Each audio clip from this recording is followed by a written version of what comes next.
Olá, pessoal! Hoje eu vou falar um pouquinho para vocês sobre bioenergética, fazendo uma breve introdução ao metabolismo.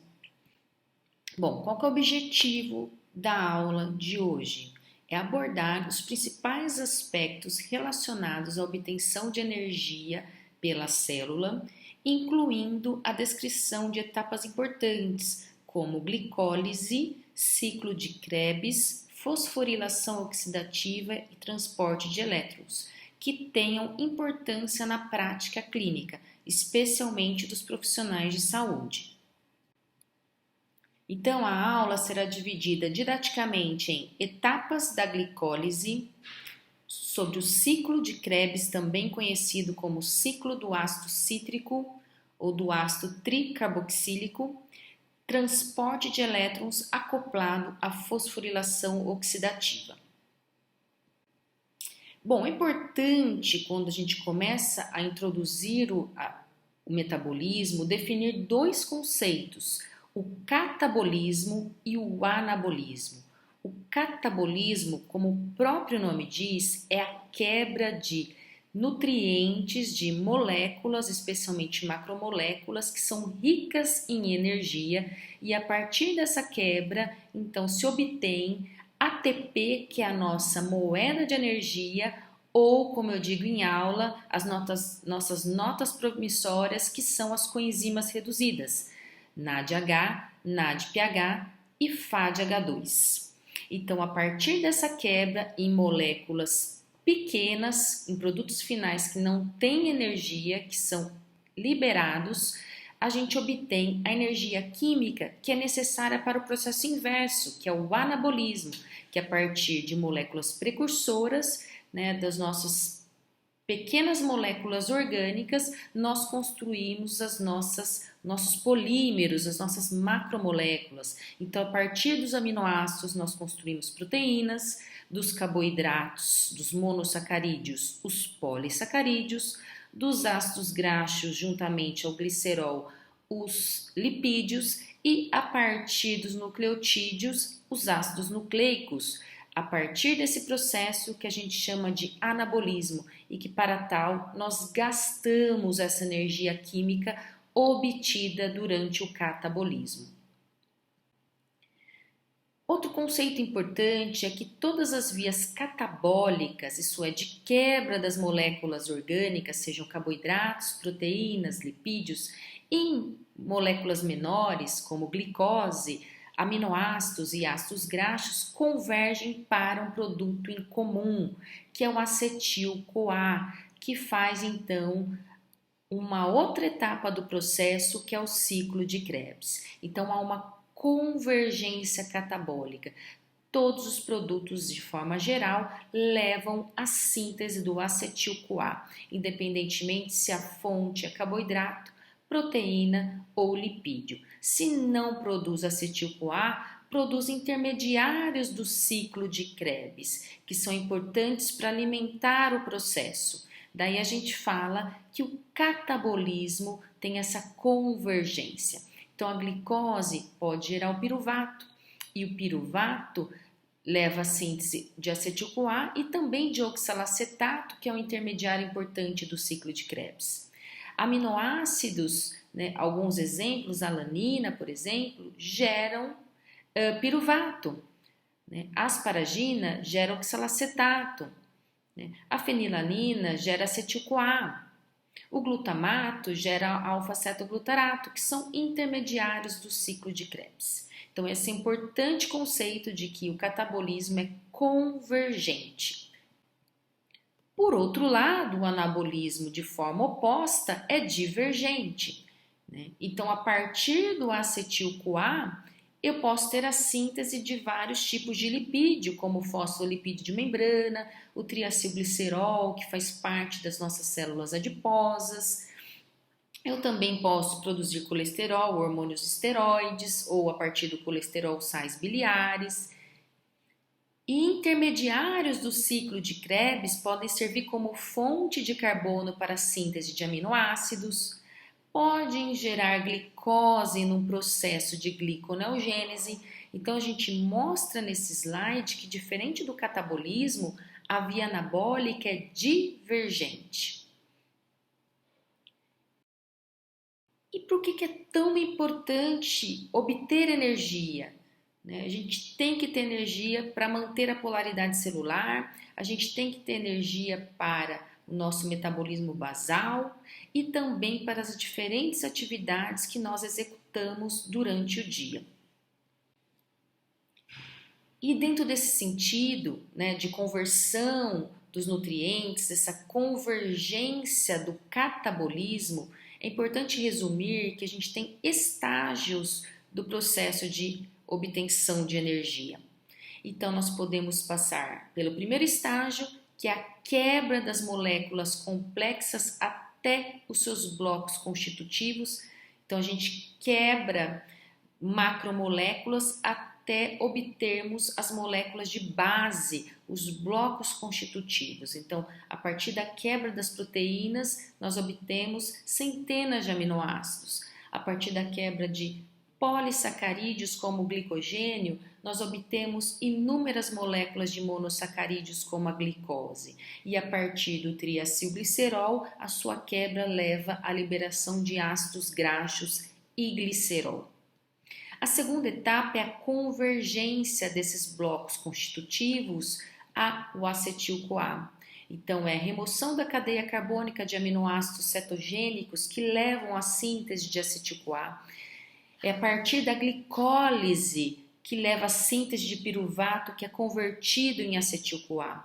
E a partir da beta-oxidação de ácidos graxos, nós obtemos inúmeras moléculas de acetil-CoA. E aí, no estágio 3, nós temos então o ciclo de Krebs e, na sequência, transporte de elétrons e fosforilação oxidativa, que levam de fato à síntese de um grande número de moléculas de ATP, que são as nossas moléculas de energia, as nossas moedas energéticas. Além da liberação de produtos finais que não têm mais carga energética.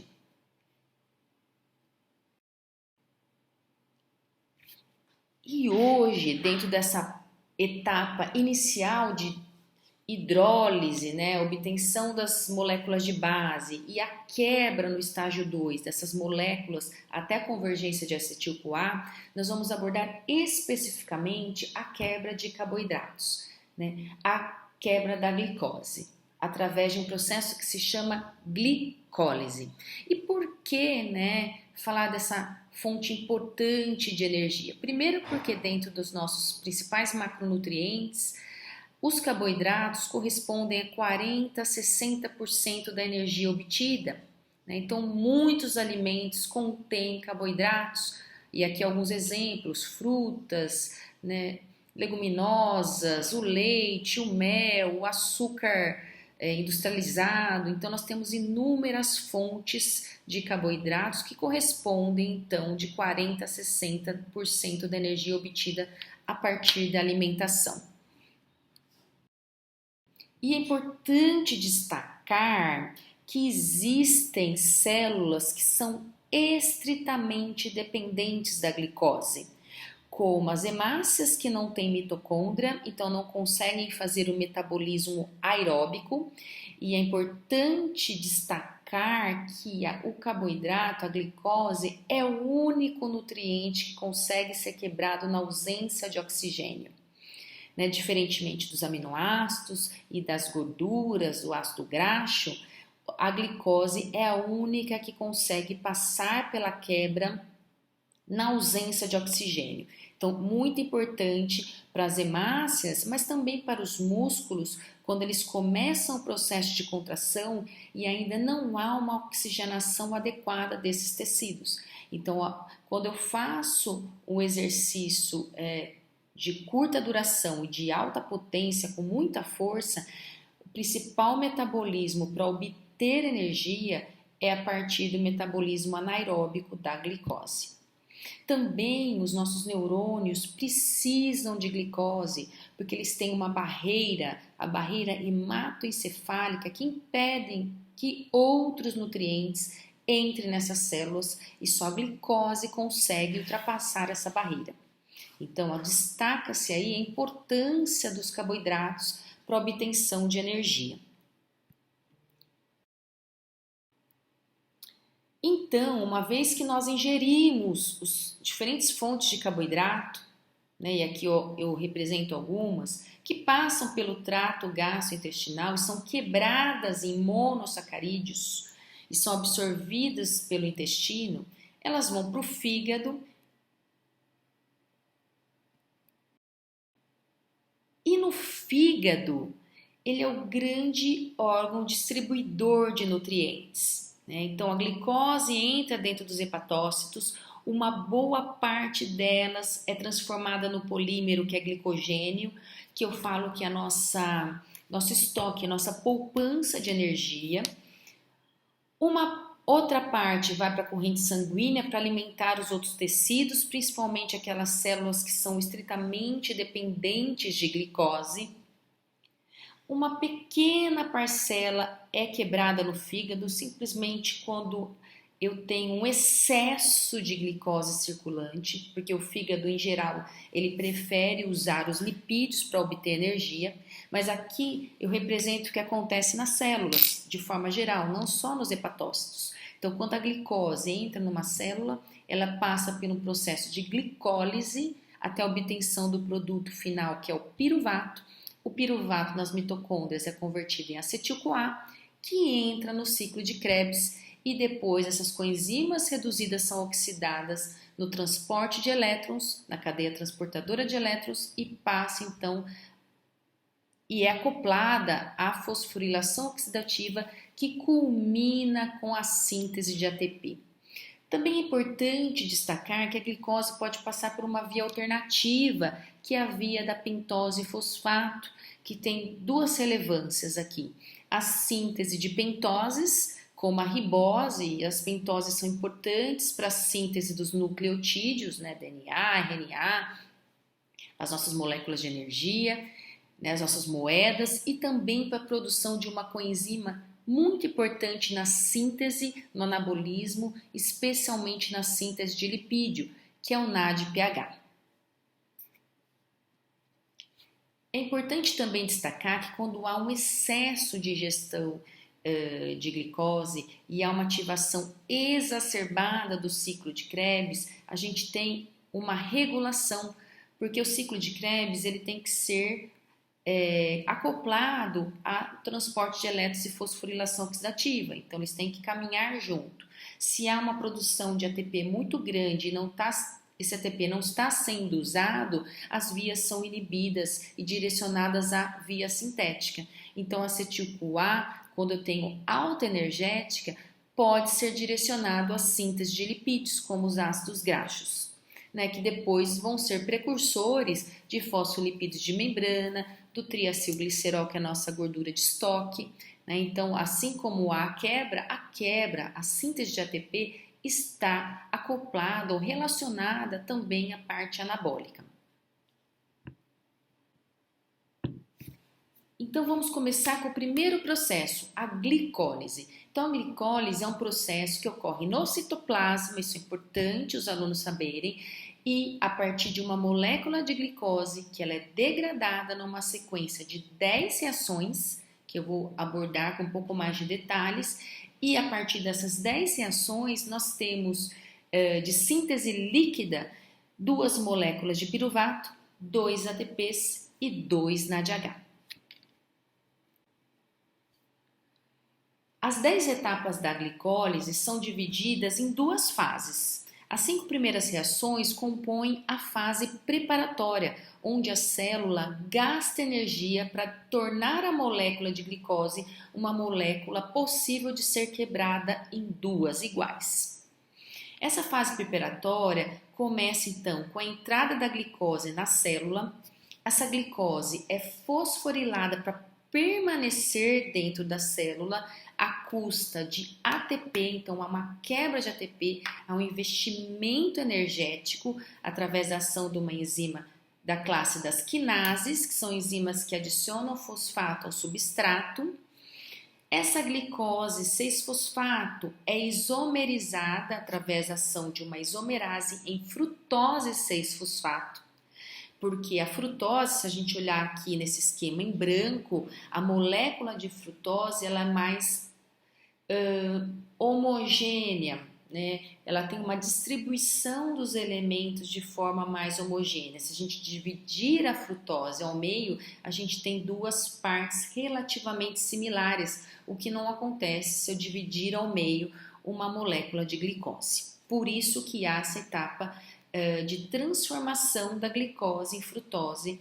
né? A transformação de uma aldose em cetose para possibilitar que a molécula tenha uma certo equilíbrio, né? Se eu dividi-la ao meio, eu tenho duas partes semelhantes. E para tornar essas partes mais semelhantes, eu preciso de um outro investimento, que é fosforilar um outro carbono, além do carbono 6. Então, também há mais um investimento à custa da quebra do ATP para fosforilar o carbono 1 através de uma ação de uma quinase, que é uma enzima reguladora do metabolismo, formando-se então frutose 1,6-bifosfato. Agora sim, a molécula de frutose ela tem uma homogeneidade se eu quebrar a ligação O-glicosídica, transformando-se em duas moléculas de 3 carbonos. É por isso que essa etapa é importante e essa etapa é uma etapa de investimento, porque a célula gasta 2 ATPs. E aí, numa quarta etapa, através da ação de uma aldolase, essa frutose 1,6-bifosfato é quebrada em duas moléculas, uma de gliceraldeído 3-fosfato, que é uma aldose, e outra de hidroxacetona fosfato, que é uma cetose. E através de uma isomerase, nós terminamos a fase preparatória, onde a dihidroxacetona é convertida em gliceraldeído 3-fosfato. Então, ao final dessa fase preparatória, eu tenho duas moléculas de gliceraldeído 3-fosfato. Passamos da fase preparatória. Agora nós vamos para 5 reações finais na fase de pagamento. Aqui eu conto tudo duplicado, porque a partir de uma glicose eu vou ter duas moléculas de gliceraldeído 3-fosfato. E a primeira etapa é uma etapa de oxorredução através da ação de uma desidrogenase que reduz NAD em NADH, oxidando o gliceraldeído 3-fosfato à custa de um fosfato inorgânico que é usado para cada molécula, formando o bifosfoglicerato 1,3, né? Porque o fosfato está ligado ao carbono 1, que é o novo fosfato que veio do fosfato inorgânico, e nós já temos o fosfato ligado ao carbono 3. Então, a molécula, o produto final, é 1,3-bifosfoglicerato. Então, eu tenho duas moléculas de bifosfoglicerato e eu tenho 2 NADH produzido. Na sequência, eu tenho a primeira síntese de ATP através da ação de uma quinase, né? Então, de cada molécula de bifosfoglicerato, eu produzo 1 ATP, então o total são 2 ATPs, e eu tenho como produto final o 3-fosfoglicerato, porque foi o fosfato do carbono 1 que foi liberado para produzir o ATP. Aqui eu já estou pagando aquilo que a célula investiu inicialmente, então esses 2 ATPs servem para descontar os 2 ATPs inicialmente investidos no processo de glicólise. O 3-fosfoglicerato é isomerizado em 2-fosfoglicerato. Através de uma mutase, ela troca a posição do fosfato do carbono 3 para o carbono 2, justamente para tornar a molécula mais homogênea, né, e facilitar a liberação desse último fosfato, numa reação reversível. Então, eu produzo duas moléculas de 2-fosfoglicerato. Na sequência, através da ação da enolase à custa da liberação de molécula de água, eu produzo fosfoenolpiruvato. Eu já estou preparando a molécula para liberar o último fosfato. Então, eu torno a molécula mais suscetível à quebra da ligação de fosfato, transformando o fosfoglicerato em fosfoenolpiruvato. E aí, na minha última reação, através da ação de uma quinase, eu vou de fato remover o fosfato, que vai ser então doado ao ADP para a formação do ATP, e como produto final eu tenho o piruvato. Como eu tenho 2 moléculas de fosfenolpiruvato, eu vou produzir 2 piruvatos e 2 ATPs. Aí eu finalizo a minha glicólise. Então, como produto final da glicólise, eu tenho 2 piruvatos, 2 ATPs líquidos, porque eu produzi 4 e usei 2, e eu tenho 2 moléculas de NADH, que eu falo que são as minhas notas provisórias. Elas não são moedas energéticas ainda, mas depois elas vão ser trocadas por moeda energética. Bom, agora eu preciso reoxidar o NADH, porque essas coenzimas são reutilizadas, elas não são gastas na reação. Então eu preciso oxidar NADH em NAD para que ele possa ser usado novamente numa nova glicólise. E aí eu divido glicólise aeróbica da anaeróbica, porque no caso da anaeróbica, para oxidar NADH em NAD, alguém precisa receber esse hidrogênio. E quem recebe é o piruvato, através da ação da lactato desidrogenase, formando como produto final o lactato.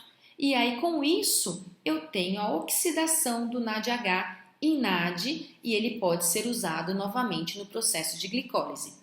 A esse processo nós damos o nome de fermentação lática, que é o que acontece no nosso músculo nas contrações iniciais. Por outro lado, quando eu tenho oxigênio, eu posso fazer a glicólise aeróbica.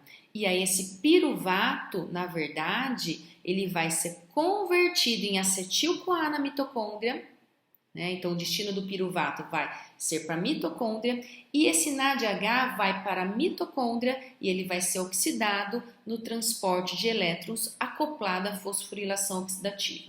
Então eu preciso ter mitocôndria e esses processos funcionando para que esse NADH seja oxidado em NAD+, e possa ser reutilizado no processo de glicólise. Por que é tão importante aprender sobre glicólise? Porque a glicólise é a base de obtenção de energia por várias bactérias, não só pelas nossas células. Por exemplo, bactérias que fazem parte do biofilme dentário e que estão relacionadas a uma doença importante que é a cárie dentária. Nesse sentido, aqui eu represento uma bactéria. Brevemente, como a glicose pode ser transportada na bactéria e o processo de glicólise.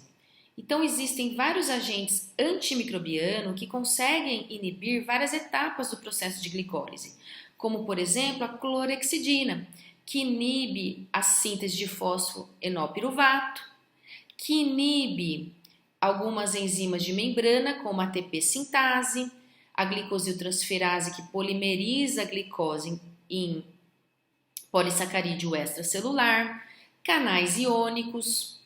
Outros agentes antimicrobianos, como metais, inibem a fase de transição entre a fase preparatória e a fase de obtenção de energia. Também nós temos vários agentes que estão nos dentifrícios, como o triclosan, que inibe o sistema de transporte de glicose fosfotransferase a partir da inibição da enzima presente na membrana celular. E nós temos o fluoreto, que inibe uma enzima importante do processo de glicólise, que é a enolase, que transforma o fosfoglicerato em fosfenolpiruvato.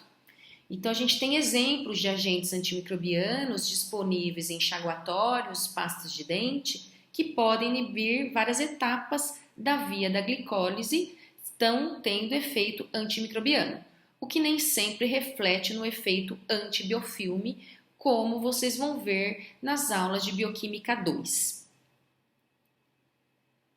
Aqui, só para exemplificar, um artigo científico mostrando os efeitos do xilitol, que é um açúcar álcool, e do fluoreto, que é um agente anticariogênico tão importante, no biofilme dentário in vivo. Bom, agora a gente vai esquecer um pouquinho da glicólise anaeróbica, desses exemplos que eu dei das bactérias, e nós vamos direto ao ponto, que é do metabolismo aeróbico. Então, acabou a glicólise, a produzir 2 moléculas de piruvato. O que acontece com esse piruvato? Ele vai ser transportado para a mitocôndria. Na mitocôndria, aqui eu só estou exemplificando o que aconteceria se fosse anaeróbico. Nós vamos focar agora no aeróbico. Então, o piruvato vai ser transportado para a mitocôndria através de uma série de reações que estão relacionadas à descarboxilação, à perda de carbono, né, por essa molécula associada a uma reação de oxirredução. Então, a gente fala que é uma descarboxilação oxidativa. Então, o piruvato vai perder carbono e vai ser oxidado para que o seu grupo acetil seja doado para a coenzima A, formando acetil-CoA. Então, vai se liberar molécula de gás carbônico e vai se produzir, através dessa reação de oxirredução, coenzimas reduzidas, no caso, NADH. Então, só para exemplificar aqui para vocês, essa porção em vermelho que se refere ao acetil do piruvato, vai ser então transferido para a coenzima A destacada aí em vermelho, formando acetil-CoA. E essa parte laranja do piruvato vai formar o gás carbônico. Então, é uma série de 3 etapas irreversíveis ditadas pelo complexo piruvato desidrogenase, associada à presença de 5 coenzimas importantes, né, que estão aí exemplificadas. Então, o que é importante saber dessa etapa? É uma etapa prévia ao ciclo de Krebs, que há a transformação de piruvato em acetil-CoA, com a liberação de gás carbônico e a síntese de uma molécula de NADH por piruvato oxidado. Bom, produzir acetil-CoA. O acetil-CoA entra no ciclo de Krebs. O ciclo de Krebs, como o próprio nome diz, é um ciclo fechado de 8 reações que visam colher o máximo de elétrons de alta energia, isto é, obter várias coenzimas reduzidas dessas substâncias energéticas carbonatadas, que acontece na matriz mitocondrial. Então, aqui eu exemplifico o ciclo de Krebs de forma resumida, mas nós vamos falar um pouquinho com mais detalhes. Então, qual que é a primeira etapa do ciclo de Krebs? É, então, a presença do acetil-CoA oriundo do piruvato, mas lembrando que o acetil-CoA pode ser oriundo também não só do processo de glicólise, mas também de proteólise dos aminoácidos cetogênicos e da quebra do ácido graxo a partir da beta-oxidação.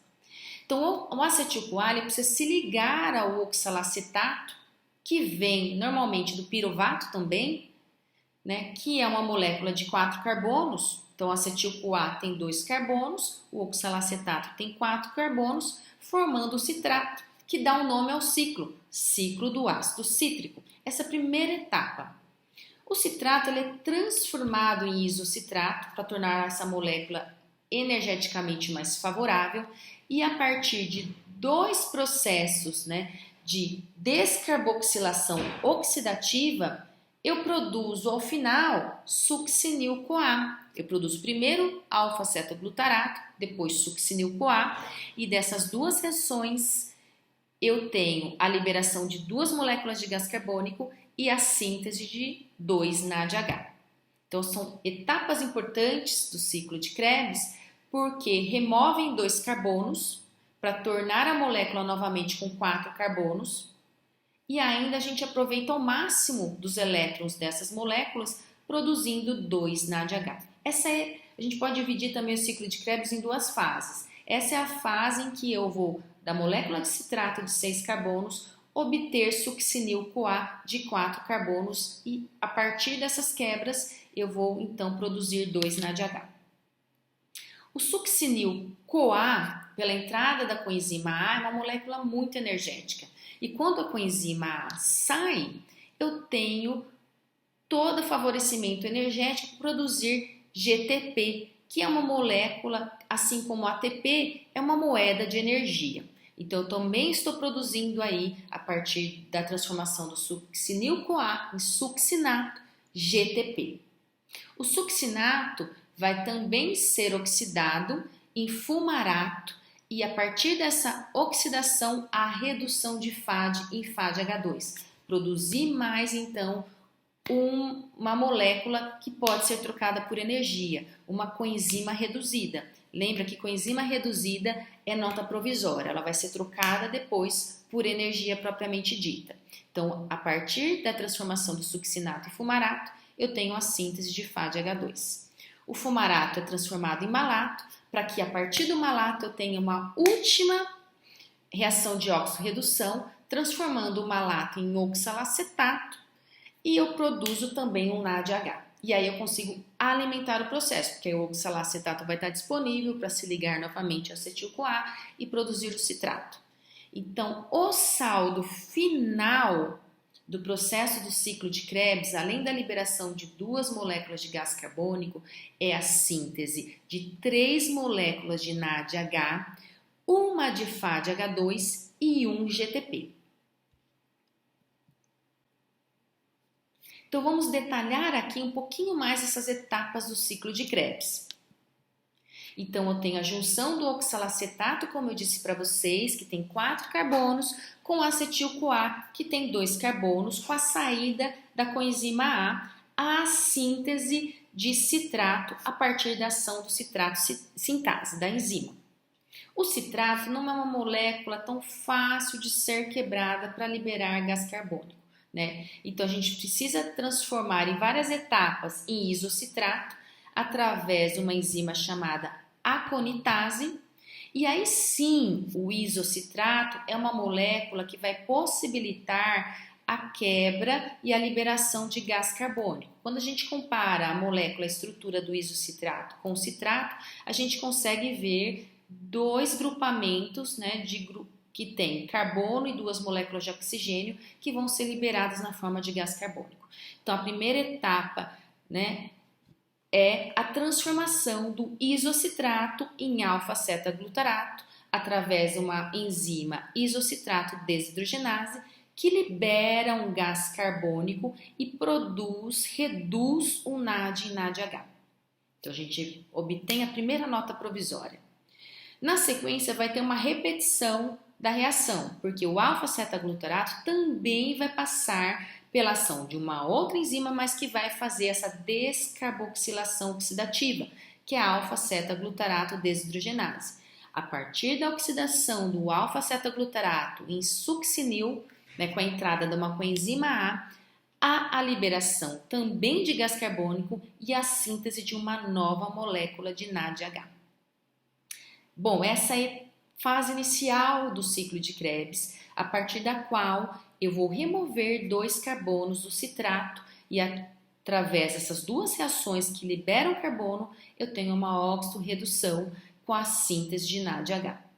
O succinil-CoA é uma molécula altamente energética e a saída da coenzima A faz com que haja síntese de GTP a partir de GDP e fosfato inorgânico, com a ação da succinil-CoA sintetase, que a partir do succinil-CoA, onde há remoção da coenzima A, produz succinato.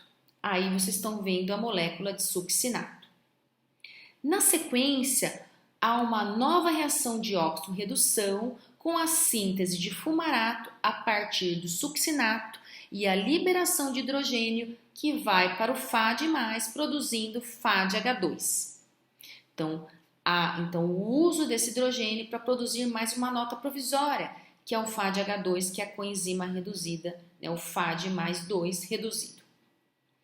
O fumarato se transforma em malato, né, com a entrada de uma molécula de água e a ação da fumarase. E a última etapa da reação é uma reação também de oxirredução pela ação da malato desidrogenase, a partir do qual o malato é oxidado em oxalacetato e o NAD é reduzido em NADH. Então, ao final desse processo, eu tenho a síntese de 3 moléculas de NADH, uma molécula de FADH2 e uma molécula de GTP.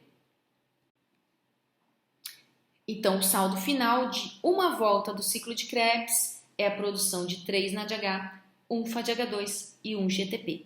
Mas lembrando que se eu fizer a glicólise, eu tenho 2 piruvatos, então eu tenho 2 acetil-CoAs. Então, portanto, eu tenho 2 voltas. Então, o saldo final são 6 moléculas de NADH, 2 FADH2 e 2 GTPs. Bom, nós temos aqui o ciclo de Krebs e é importante relembrar o que eu já comentei, que o ciclo de Krebs pode ser alimentado não só pela entrada do acetil-CoA, mas por intermediários. Então, há vários aminoácidos, por exemplo, que geram intermediários do ciclo de Krebs. E da mesma forma, eu tenho reações químicas, especialmente de síntese, intermediadas por moléculas envolvidas no ciclo de Krebs, que são as reações anapleróticas, que são reações importantes para recomposição de compostos intermediários em suas formas originais, para que ocorra tanto a entrada dos mesmos no ciclo de Krebs, quanto também, a saída. Então, paralelamente a essa oxidação, a essa convergência catabólica, o ciclo de Krebs também produz diversos compostos intermediários que são utilizados como precursores de biossíntese. Então, vou falar de reações que convergem para o ciclo de Krebs e reações que divergem para as vias sintéticas. Então, por exemplo, o piruvato não só origina acetil-CoA, através de uma descarboxilação oxidativa, mas ele pode também, através de uma carboxilação, pela ação da piruvato carboxilase, originar oxalacetato. O piruvato também, através da ação da piruvato desidrogenase, pode originar malato. Então, o piruvato pode alimentar o ciclo de Krebs não só pelo acetil-CoA, mas por outros intermediários através da ação de outras enzimas. O fosfenolpiruvato, que é um intermediário da glicólise, pode originar oxalacetato através da fosfenolpiruvato carboquinase, numa reação que pode ser reversível, porque o oxalacetato ele pode gerar intermediários da glicólise para a síntese de glicose, que é a gliconeogênese. Então, existem várias enzimas que podem atuar nesse processo de transformação do fosfenolpiruvato em oxalacetato, e o inverso é verdadeiro. O oxalacetato é a molécula de base para iniciar o processo de gliconeogênese, que é a síntese de uma nova glicose. Nós temos também a divergência do citrato para a síntese de ácido graxo e moléculas de esteroide. Então, o citrato, quando eu tenho alta energética, o ciclo de Krebs é bloqueado e o citrato é transportado para o citoplasma, onde é convertido em ácido graxo e outras moléculas de lipídio. O alfa-cetaglutarato pode ser base carbônica para a síntese do aminoácido glutamato, assim como o glutamato, quando é quebrado, gera alfa-cetaglutarato. O glutamato é base para a síntese de outros aminoácidos e síntese de bases nitrogenadas, como as bases purinas. Então, o glutamato pode originar, por exemplo, a glutamina, que é um outro aminoácido. O succinil-CoA também pode originar moléculas de porfirina e, como, por exemplo, também o grupo M da hemoglobina. O oxalacetato é base para a síntese também de aminoácidos. Então, o oxalacetato pode originar aspartato asparagina, assim como o aspartato, a sua quebra, sua cadeia carbônica origina oxalacetato. E esses aminoácidos são base para a síntese de outras bases nitrogenadas do grupo das pirimidinas. As bases nitrogenadas, lembrando, fazem parte dos nucleotídeos que compõem os ácidos nucleicos. E, como eu disse para vocês, o oxalacetato pode gerar fosfenolpiruvato. O fosfenolpiruvato é base da síntese de vários aminoácidos, mas pode ser convertido em glicose quando a gente tem hipoglicemia no processo de gliconeogênese. Bom, agora eu terminei o ciclo de Krebs. Então, a partir da quebra dos carboidratos, aminoácidos, ácido graxo, eu vou sintetizar acetil-CoA e no ciclo de Krebs eu vou obter várias moléculas de NADH e FADH2. E ao final estou liberando gás carbônico e água. E aí esse NADH e FADH2 precisam passar pela cadeia transportadora de elétrons para que o oxigênio possa então ser o aceptor final dessa energia. E aí as coenzimas serem oxidadas para serem utilizadas novamente. e esse transporte de elétrons combinar com a energia necessária para que haja síntese de ATP. Então, o que eu quero dizer com esse slide é que eu preciso oxidar essas coenzimas e, portanto, todos os elétrons que foram transferidos precisam ser transferidos para o aceptor final, que é o oxigênio. E com isso, nesse processo, né, vocês vão perceber que eu vou conseguir sintetizar ATP. Então, eu preciso trocar as notas provisórias por moedas de energia. E com isso, então, a partir dessa captação de elétrons para o oxigênio, há a síntese de água. Quem faz isso? A cadeia transportadora de elétrons presentes na membrana interna da mitocôndria. Também são conhecidos como cadeia respiratória. E eu tenho 4 complexos importantes que fazem parte dessa cadeia, como vocês podem ver. O complexo 1, 3 e 4, que são proteínas transmembranas, e o complexo 2, que é uma proteína periférica. Além disso, eu tenho 2 moléculas móveis que fazem esse transporte de elétrons, a coenzima Q e o citocromo C. Então, nós vamos falar de cada um desses complexos. Nós vamos começar pelo complexo 1, que é responsável pela oxidação do NADH em NAD+, e também é responsável por transportar hidrogênio da matriz para o espaço entre membranas ou intermembranoso. O complexo 2, que oxida FADH em FAD, porém não transporta nenhum hidrogênio para o espaço intermembrana. Ambos complexos transportam os seus elétrons para a coenzima Q, que é responsável por transportar os elétrons dos complexos 1 e 2 para o 3. Nesse transporte também há o transporte de hidrogênio da matriz mitocondrial para o espaço intermembranoso, e esse complexo 3, ao receber esses elétrons, cede-os para o citocromo C, que faz esse transporte, esse caminho do complexo 3 para o 4, onde eu tenho o aceptor final dos elétrons, que é o oxigênio. Nesse transporte de elétrons para o oxigênio, há também o transporte de hidrogênio para o espaço intermembranoso.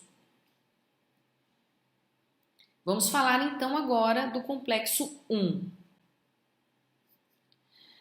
O complexo 1, também chamado de NADH ou biquinona oxorredutase, contém 46 cadeias peptídicas, tanto codificadas geneticamente por DNA da mitocôndria como do núcleo. Apresenta então vários grupamentos, né? A flavina mononucleotídeo, que é derivada da riboflavina, o centro ferro enxofre oxorredutase. Então esse complexo ele apresenta vários intermediários, várias porções que vão recebendo os elétrons do NADH, que se oxida em NAD+. Então ele tem o formato de L, né? Então o seu braço fica integrado à membrana e uma outra porção se projeta à matriz mitocondrial. Então, além de transportar esses elétrons, ele transfere hidrogênios, né, para o espaço intermembrana. Tá? Então, há um transporte de 4 moléculas de hidrogênio. E para que a coenzima Q receba esses elétrons, ela também é reduzida. Então, há um consumo também de mais hidrogênio da matriz para converter coenzima Q em coenzima Q2-hidrogênio.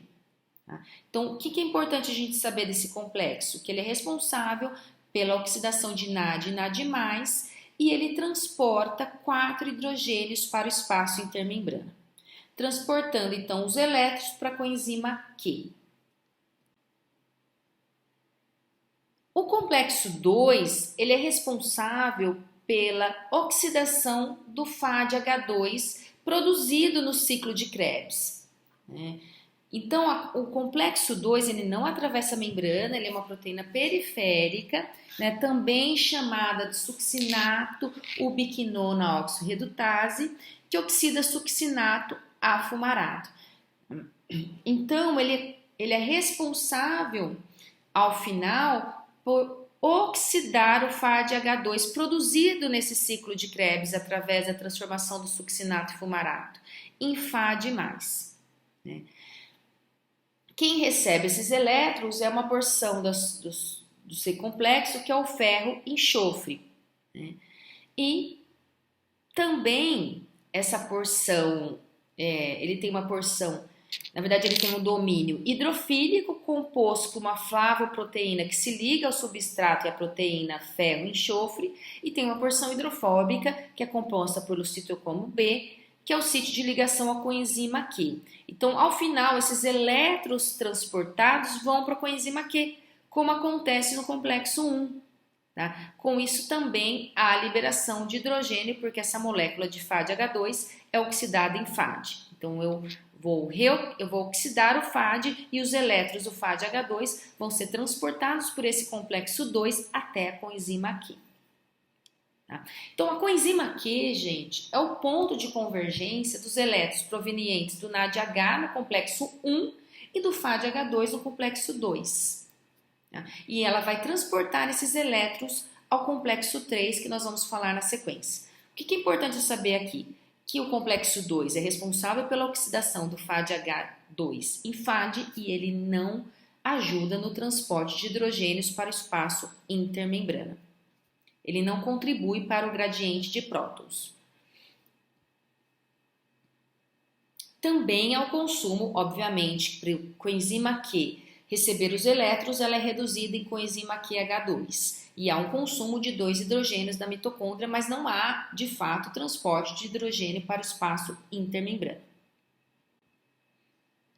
Agora a coenzima Q vai andar pela membrana e chegar no complexo 3, que também é chamado de citocromo BC ou ubiquinona citocromo C oxorredutase, que catalisa a transferência de elétrons da coenzima Q para o citocromo C, acompanhada também de movimentação de prótons. Então, ela faz essa transferência de elétrons para o citocromo C, que é a proteína que vai pegar esses elétrons do complexo 3, ao mesmo tempo que ela vai movimentar prótons para o espaço intermembrana. E ela faz isso por etapas, porque o citocromo C só pode obter um elétron por vez. Então, ela transfere um elétron para o citocromo C, transformando-os em coenzima QH+.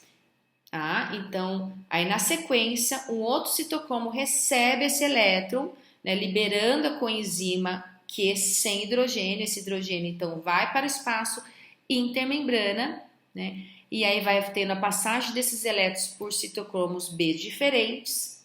E ao final, então, há o transporte desse elétron para uma coenzima Q novamente, que ela vai receber esse elétron que ficou excedente. Então, como ela tem 2 elétrons, um vai para o citocromo C, e que vai ser transportado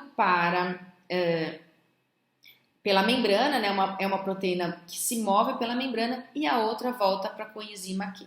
Então faz por etapas essa transferência de elétrons, uma vez que o citocromo consegue receber um elétron por vez. Então o citocromo é a proteína que vai transferir esses elétrons do complexo 3 para o complexo 4, que é o complexo final. Então nesse transporte de elétrons pelo complexo 3, há a passagem de 2 prótons para o espaço intermembrana.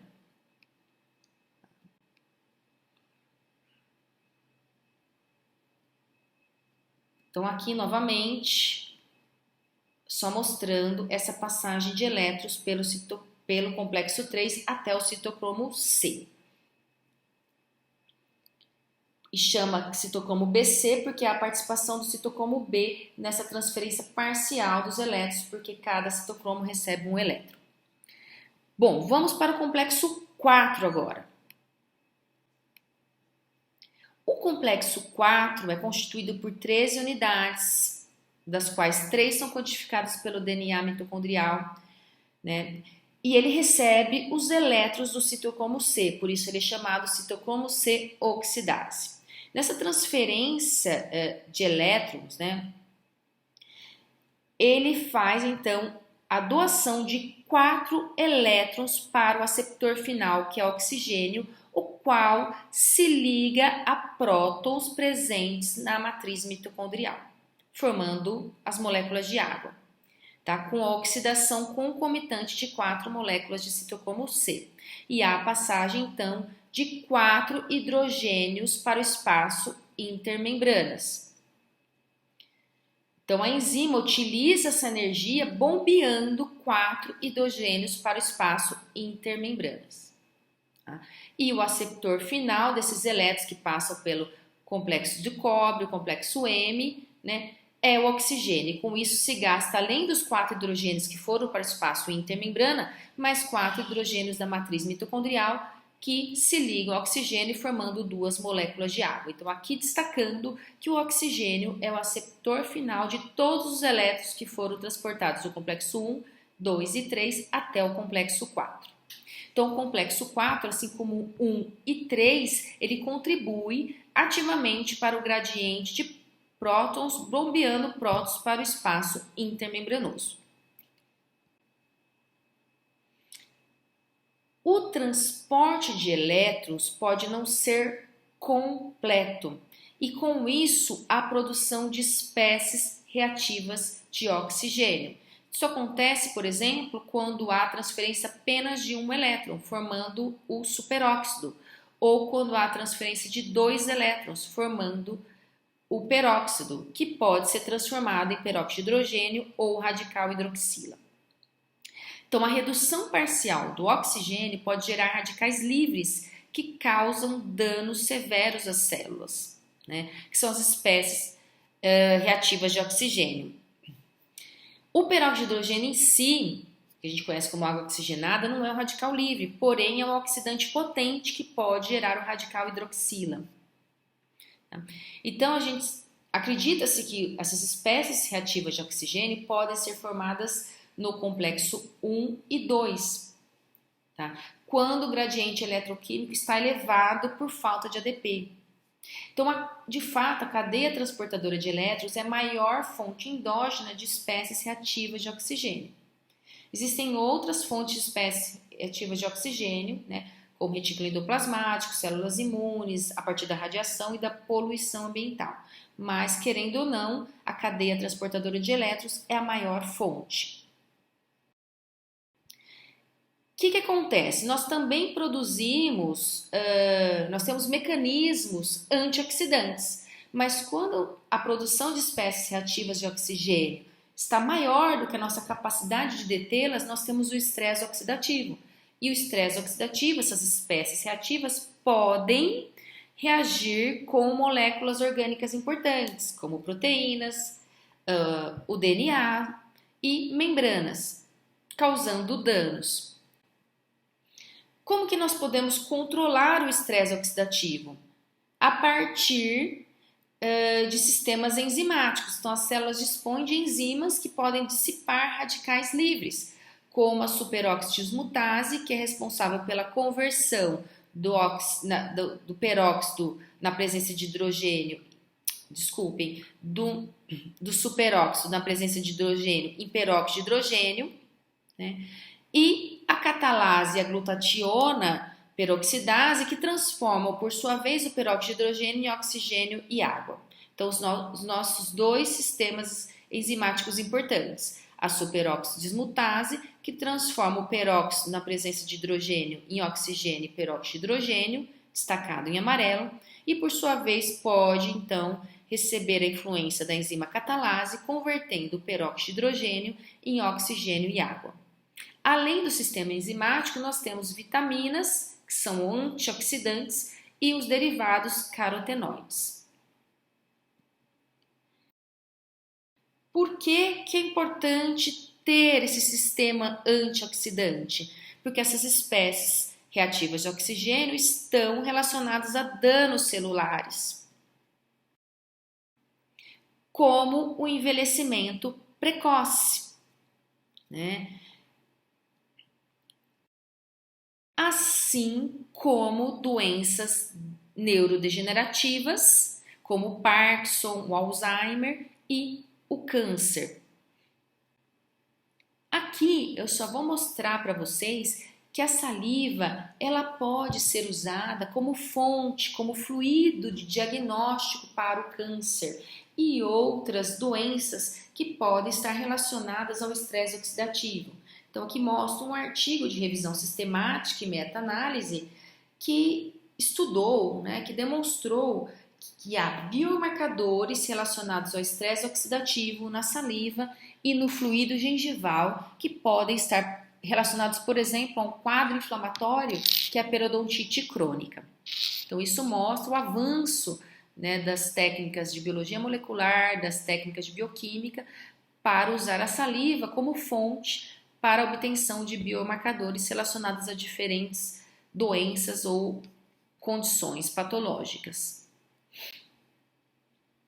Bom, qual que é a importância da cadeia transportadora de elétrons, da cadeia respiratória, além de oxidar essas coenzimas NADH em NAD e FADH2 em FAD, que são importantes até para a gente continuar os processos, porque essas coenzimas precisam voltar e participarem da glicólise e do ciclo de Krebs. Mas além disso, esses complexos possibilitam o transporte de hidrogênio da matriz para o espaço intermembrana, o espaço entre a membrana interna e a membrana externa da mitocôndria, como a gente pode ver pelo transporte de 4 hidrogênios no complexo 1, 2 hidrogênios no complexo 3 e 4 hidrogênios no complexo 4. Então, com isso, há um gradiente de prótons, há uma diferença de pH e carga elétrica entre o espaço intermembranas e a matriz mitocondrial. Então, o espaço intermembranas fica mais positivo e com pH mais baixo do que a matriz mitocondrial, o que estimula a ação de um outro complexo chamado complexo 5 ou ATP sintase, representado aqui bem próximo ao complexo 4. O que acontece nesse complexo 5? Pela diferença de carga e pH, há uma ativação do retorno desse hidrogênio do espaço intermembrana para a matriz mitocondrial pela ação da ATP sintase, que é aí representada pelo complexo 5. Então, vocês podem perceber que há o transporte por essa seta roxa de hidrogênio do espaço intermembrana para a matriz mitocondrial. Então, há um retorno desse hidrogênio para a matriz mitocondrial.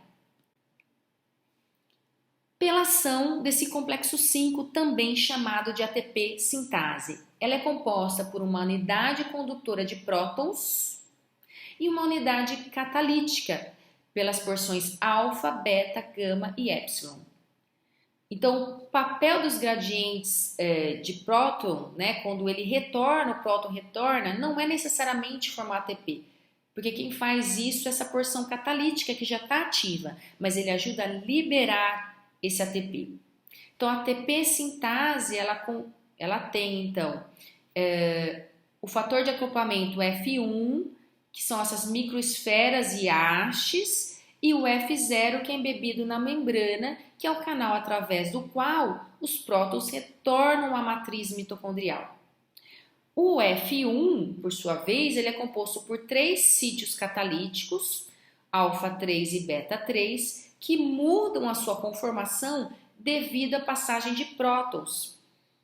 Então, a molécula ela roda no sentido anti-horário pelo F0. Quando os prótons passam, então há essa rotação possibilitando a realização das 3 etapas da síntese de ATP, que é a ligação do substrato, ADP e fosfato inorgânico, formando então a ligação fosfoanidrido e a liberação do ATP sintetizado. Então, a passagem de hidrogênio faz com que haja a liberação de ATP. Então, cada rotação de 360 graus, guiadas pela subunidade gama, leva à liberação de 3 moléculas de ATP.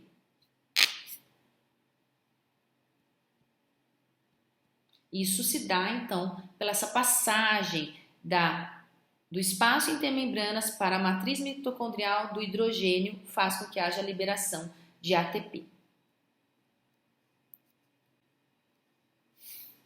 Só que, tá, esse transporte de hidrogênio, tá, pode acontecer sem a síntese de ATP, que é quando há um desacoplamento do transporte de elétrons da síntese de ATP.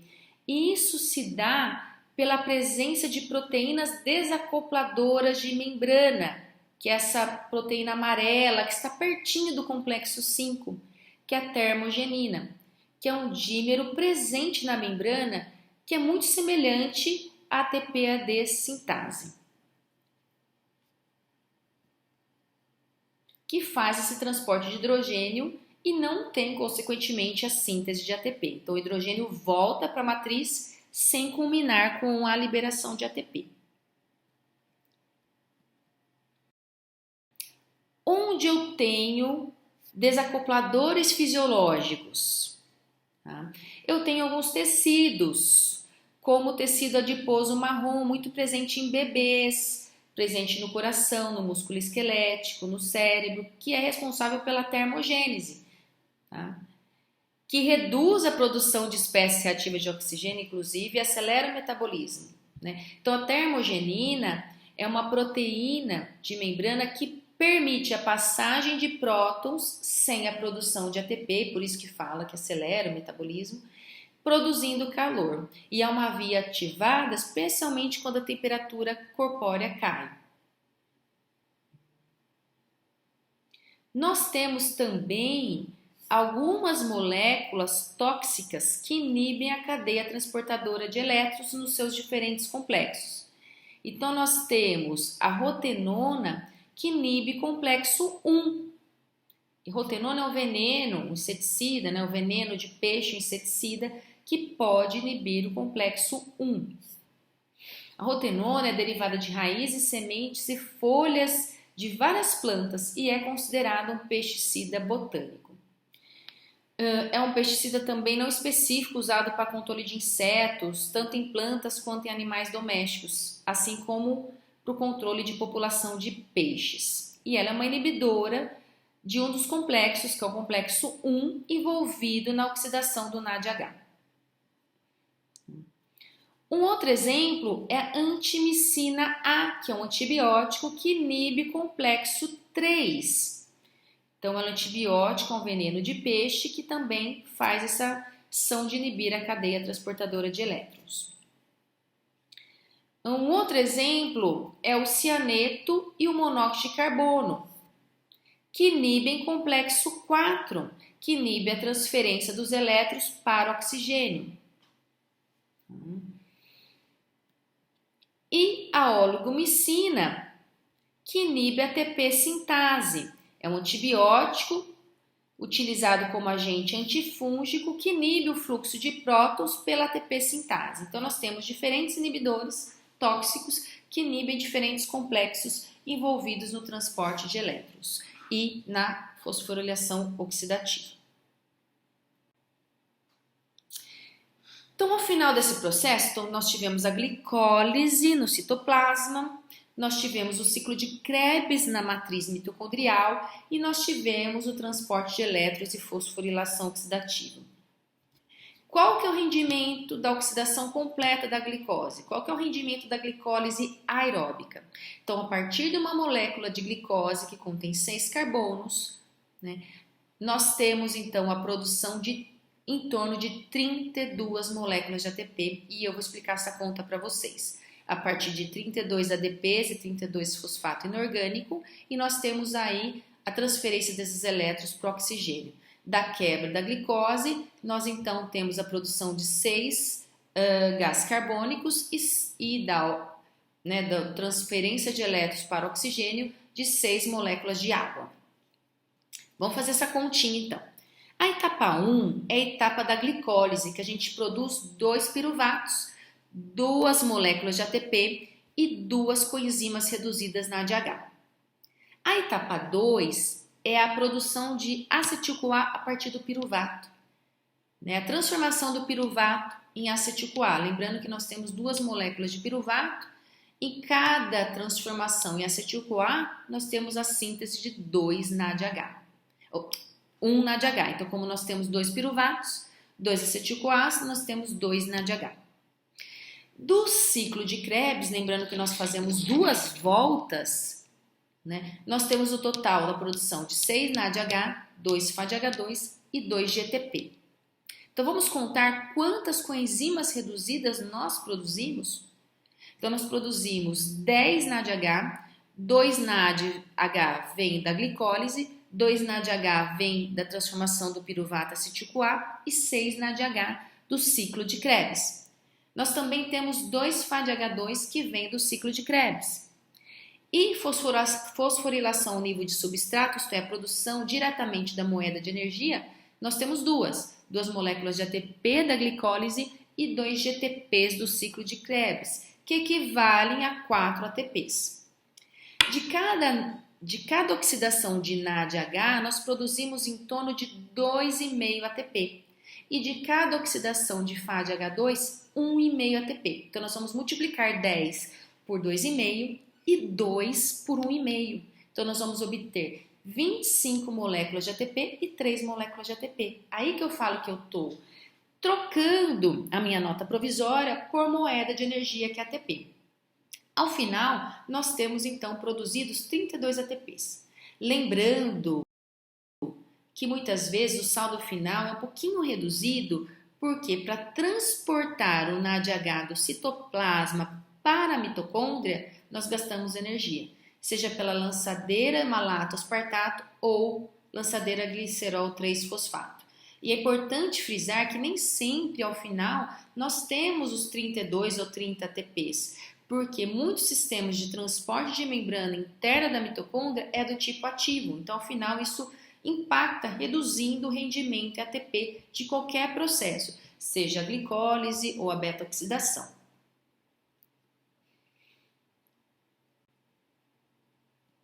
E aqui eu faço o paralelo com a beta-oxidação que nós não abordamos.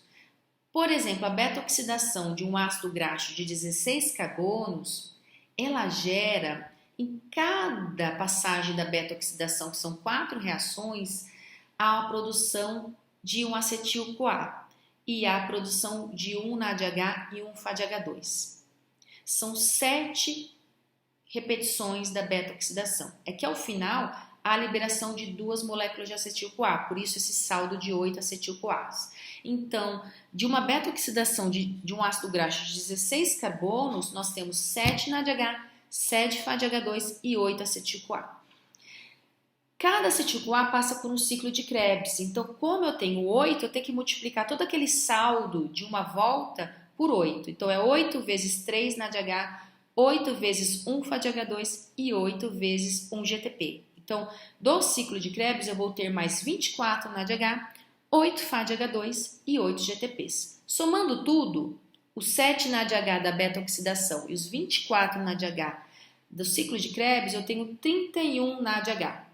De 7 FADH2 da beta-oxidação e de mais 8 do ciclo de Krebs, eu tenho 15 FADH2. E ao total, eu tenho 8 GTP. Vamos multiplicar NADH por 2,5 e FADH2 por 1,5, que é a troca da nota provisória por ATP. Então, somando tudo, eu vou ter ao final 108 ATPs. Alguns livros fazem a troca de NADH por 3 ATPs e de FADH2 por 2 ATPs. Por isso que muitas vezes nos livros vocês podem encontrar 131 ATPs. Tá? Então, essa variação de troca de nota provisória por moeda de energia. Então, aí a gente entende por que a gente obtém muito mais energia da oxidação de um lipídio. Então, o ácido graxo leva à produção de muito mais ATP que a glicólise. Porque na sua beta-oxidação produz-se muito acetil-CoA, né, das suas 4 etapas. E aí, nessas 4 etapas, eu tenho a etapa inicial de desidrogenização, que produz FADH2, depois hidratação, aí desidrogenação de novo, que produz NADH, e a transferência de coenzima A, que aí produz o acetil-CoA. Então, eu produzo muito mais energia que do processo de glicólise. É que a grande vantagem da glicólise é poder ser quebrada sem oxigênio, mas aí o saldo final são 2 moléculas de ATP apenas, né? Então o saldo final de uma glicólise anaeróbica é muito menor do que de uma aeróbica, mas é importante porque algumas células dependem da glicose anaeróbica, como as hemácias, as células musculares no início da contração, e também há uma outra célula dependente de glicose, mas que aí faz o metabolismo aeróbico, que são as células nervosas. E por que é importante eu produzir ATP? Porque na sequência eu gasto, então a síntese de ATP está acoplada ao seu gasto para as vias biosintéticas. Então, o ajuste de produção da ATP ao seu gasto é possível porque o transporte de elétrons e a síntese de ATP são processos intimamente acoplados, isto é, a oxidação de coenzimas se houver a síntese de ATP e vice-versa. Isso se chama controle respiratório. Né? Então, a velocidade de transporte de elétrons e a síntese de ATP dependem da concentração de ATP, uma vez que o ADP é essencial para a entrada de hidrogênio na enzima. Então, o que eu quero dizer com isso? Que a síntese de ATP está acoplada ao seu uso. Eu produzo e eu gasto. Não tem como eu guardar ATP para algum momento. E aí a gente vai falar um pouquinho sobre esse controle metabólico e a integração do metabolismo na próxima aula. Então, tudo que eu vou consumir de macronutrientes que vai produzir ATP deve ser gasto para a via sintética. Então, se eu estou consumindo mais do que eu preciso, a minha via sintética vai estar muito exacerbada. E aí que eu ganho peso, né? Se eu estou consumindo menos do que eu preciso em termos energéticos, eu não vou estar com a via sintética tão aguçada. Então, eu vou perder peso, seja massa gorda ou massa magra. E tudo depende de várias variáveis. Então, na próxima aula, eu vou falar um pouquinho desse metabolismo integrado, como os tecidos coordenam o metabolismo, fígado, músculo, tecido adiposo, tecido nervoso, ação de hormônios como insulina e glucagon nesse controle do metabolismo, seja após o consumo de macronutrientes ou seja depois de um certo tempo quando eu estou em jejum. Como que o organismo se coordena para manter mais ou menos constante os nutrientes circulando pela corrente sanguínea. Eu agradeço a atenção e espero que vocês tenham gostado desse vídeo. Aqui fica o meu contato, caso tenham dúvida.